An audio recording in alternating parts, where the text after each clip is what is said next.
یہ پریشانی دیکھیں ختم ہوتی ہے کہ نہیں؟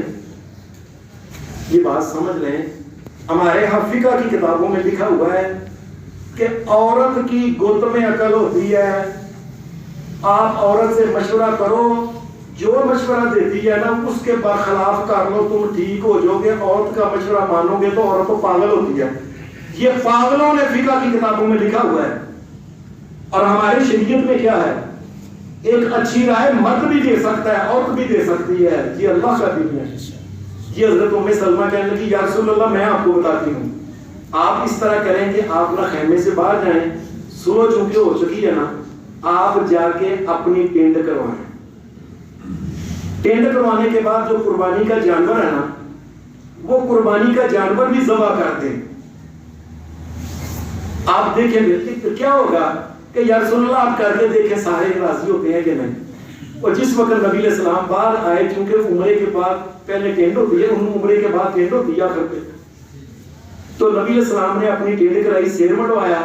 سیر بڑھوانے کے بعد آپ نے اپنا جانور بھی قربان جس وقت کر دیا.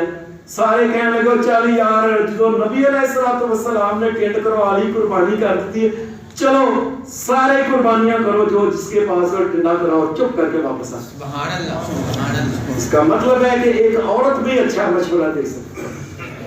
کبھی نہیں کہنا چاہیے وہ تجھ سے پاگل ہو. اب کس کو مشورہ؟ نبیوں کے سردار کو مشورہ ایک عورت دے رہی ہے، اور نبیوں کے سردار نے اس مشورہ کو مانا ہے. پھر مشورے میں ایک اور بات یہ ہوتی ہے کہ خاص کر کے شادی کے معاملات میں نبی علیہ السلام اپنی ساری بیٹیوں سے، نبی علیہ السلام جو تھے نا یہ مشورہ کرتے تھے، بیٹا فاطمہ میں تیری شادی علی کے ساتھ کرنے لگا، اے فلاں زینب میں تیری شادی کرنے لگا، ام سلمہ میں تیری فلانے کے ساتھ. نبی علیہ السلام گھر میں بیٹھ کے بیٹیوں کے ساتھ مشورہ کیا کرتے تھے شادی کے معاملہ. اب بیٹیوں کے ساتھ کرنے کے بعد بیٹوں کے ساتھ بھی معاملہ، اگر کوئی بیٹے ہوں، کائنات کے امام کا بیٹا ہی نہیں تھا جوان کہ جس سے ساتھ مشورہ کرتے، تو یہ ہمارے لیے یہ ہے کہ اپنے بیٹے کو بٹھاؤ، پتر ہم تمہاری شادی کرنے لگے کرتے ہیں، کوئی مسئلہ ہے تو بتا دو. کوئی نہیں ابا جی جتنے تسی کر دو ٹھیک ہے. ہاں یہ بچوں سے لازمی پوچھنا چاہیے، یہ نبی علیہ السلام کا طریقہ ہے. ایک بات. دوسری بات یہ ہے کہ بیٹیوں یا بیٹوں کی شادی کے بارے میں نبی علیہ السلام نے فرمایا، یہ سنن ابن ماجہ میں یہ حدیث ہے، آپ نے فرمایا جب تم سے کوئی مشورہ مانگے اہل ایمان، ایمانداری کے ساتھ اسے مشورہ دیا کرو. کئی دفعہ ہم نے دیکھا ہے کہ ایک بندہ ہے نا اپنے بیٹی کی شادی کرنے لگا، مشورہ نہیں کیا، چپ چپ پڑے امیر نے جی، فیکٹریاں دے مالک نے جی، وہ کاراں دے مالک نے جی، کوٹھیاں دے مالک نے جی، وہ جی کروڑاں ارباں دے مالک نے فلاں، بس جی چپ کر کے رشتہ کسی نے دسنا نہیں، وہ نہ کر لے. اور پھر ہوتا کیا ہے؟ ہوتا یہ ہے کہ بعد میں پتہ چلتا ہے وہ تو ظالم فرعون ہے، ان کی تو عادت ہے لوگوں کی بیٹیوں کے ساتھ شادیاں کر کے 2-3 مہینے کے بعد بیٹی کو فارغ کر دیتے ہیں، پھر نواں بیاہ، پھر نواں بیاہ، پھر ذلیل و رسوا کر دیتے ہیں. ایسا بھی ہوتا ہے دنیا میں. یاد رکھیں یہ کیا کلا ہی جی، میں کلا ہی فیصلہ باجی ہوں، میرے چنگے ہی بڑے لگے. اور لوگوں سے پوچھو، این ممکن ہے پتہ چلے کہ یہ تو فرعون ہے جن کے ساتھ تم شادی کرنے لگے ہو، جب فرعون سے بات کر رہے ہیں. حدیث میں آتا ہے نبی اکرم صلی اللہ علیہ وسلم کے پاس مدینے کی عورتیں بھی آیا کرتی تھی، یا رسول اللہ کہ میں نے شادی کرنی ہے، بتائیں کس کے ساتھ کروں. حدیث میں ایک واقعہ آتا ہے کہ فاطمہ بنت قیس رضی اللہ تعالی عنہا یہ نبی علیہ السلام کے پاس آئی، آ کے کہنے لگی یا رسول اللہ مجھے 2 رشتے آئے ہیں یا رسول اللہ، ایک یہ بندہ ہے ایک یہ بندہ ہے، تو میں کس کے ساتھ کروں؟ یہ دیکھیں کائنات کے امام سے بھی رشتہ سے بھی مشورہ کیا جا رہا ہے.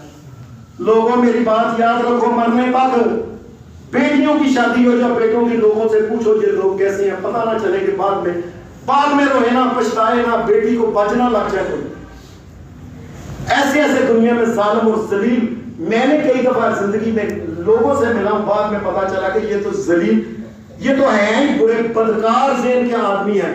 2-4 دن کڑی نو رکھتے ہیں طلاق، 2-4 امیر بڑے لوگ امیر دے کے رشتہ دے دیتے ہیں. ہمارے ساتھ ہی ایسا ہوا، میرے ایک دوست کالونی میں ایسا ہوا کہ میرے دوست تھے بڑے اچھے، وہ اللہ کو پیارا ہو گیا، بڑا نیک آدمی، اس نے چپ کر کے نا رشتہ کر رہا، میں کہا کتے وہ چھڑو آفا جی بڑے وہ پوچھو، میں کہا مجھے دس دے چھڑ لوگوں، اللہ معاف کرے، اللہ سب کی بیٹیوں کی بچوں کی عزت رکھے۔ بیٹی کی شادی کی ہے تو 7ویں دن بچی کو طلاق دے کے انہوں نے بچی میں رکھ کے بچی کو بج لگا کے گھر میں بھیج دیا۔ انہوں نے کہا امیر آدمی نے ویسا نہیں کرتے ہیں، 7ویں دن نبی علیہ السلام سے آ کے کہنے لگی عورت فاطمہ بنت قیس، یا رسول اللہ اے نا دو رشتے آئے ہیں تو میں کن کے ساتھ کروں؟ نبی علیہ السلام نے فرمایا یہ جو ہے نا بندہ یہ تو کنجوس بڑا ہے، اس کی تو عادت ہے، کئی لوگ ہی ہوتے نا کروڑوں کے مالک ہوں گے گھر بیوی کو سکا کے مارنا، بھوکے ہی مارنا، سکی روٹی دے کے مارنا، یہ بندوں کئیوں کی عادت ہوتی ہے۔ اللہ نے مال دیا، کھاؤ، خود کھاؤ، بچیوں کو دو، بچیوں کو دو، اللہ کے راستے میں دو، صدقہ کرو، خیرات کرو اور جنت کماؤ۔ آپ نے فرمایا وہ تو بڑا بخیل ہے، اس کو چھوڑ دو۔ پھر ایک اور رشتہ اے آیا، آپ نے فرمایا وہ نہ اس سے نہیں کرنا، وہ کی عادت بڑی ہے، منٹ نہیں لگتا تو وہ تو چھوٹا پھاڑ لیتا، کٹن ڈال دیتا۔